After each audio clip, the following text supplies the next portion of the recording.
Hi, welcome to another episode of Hot Takes. Once a loser, always a loser. And for John Swinney, that epithet is very accurate. For loser he is. He's launching the campaign for the 2026 May election at Holyrood, and he's been waving the flag, the independence flag, the Saltire, because that's all he's got. He's been saying, quite explicitly, that independence will be central to the 2026 campaign. And of course it will be, because they are obsessed with something they cannot ever achieve. There's no basis in reality. The man is delusional. The party's delusional. They keep thinking if they say independence hard enough and think it hard enough and wish for it hard enough, then it will happen. But of course that's not the world we live in. We live in a world of reality. And the basic reality is Scotland is not stupid enough to vote for independence. Sure, there's enough stupid people in there. You can tell that. They keep voting for the SNP.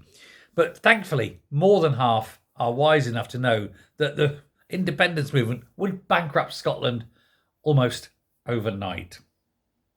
So why, we ask, is he still pushing independence? It's because he can push nothing else. He can't sit there, can he? He can't point to the NHS and say, look how good the NHS is doing. Look how good our road sim system is doing. Look how good our ferry system is doing.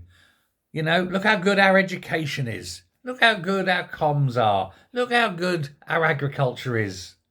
Look how good anything is. Because everything is crap. They have destroyed everything. They've made everything worse. There is not one thing now, 18 years of SNP rule, that is better than before. They've wanked away millions in court fees because everything they try falls apart and they have to defend it, and so they go to court and then they lose time after time after time. I think it's, 11 or 12 consecutive defeats in court now. They've got another case going on with the DRS. It's likely to cost in the end close to £1 billion. Everything that they touch turns to sheer and utter shit. And so given that history of failure by three separate leaders, can't really count Alex, can you? He weren't there long enough, old salmon.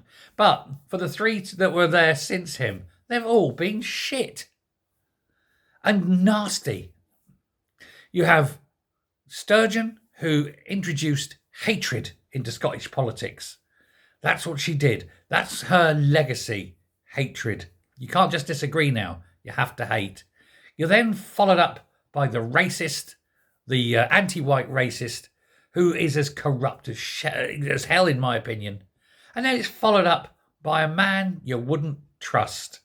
A fool, a failure, a man ridiculed within his own party now. A man who promises to stay in power for another 5 years. God help Scotland. What's the alternative? Well, in reality, it's only reform. All the Tories in Scotland have got to bite the bullet and vote reform, not to get reform in, but to get the SNP out and save Scotland from a man who can only wave a flag. Thanks very much. Goodbye.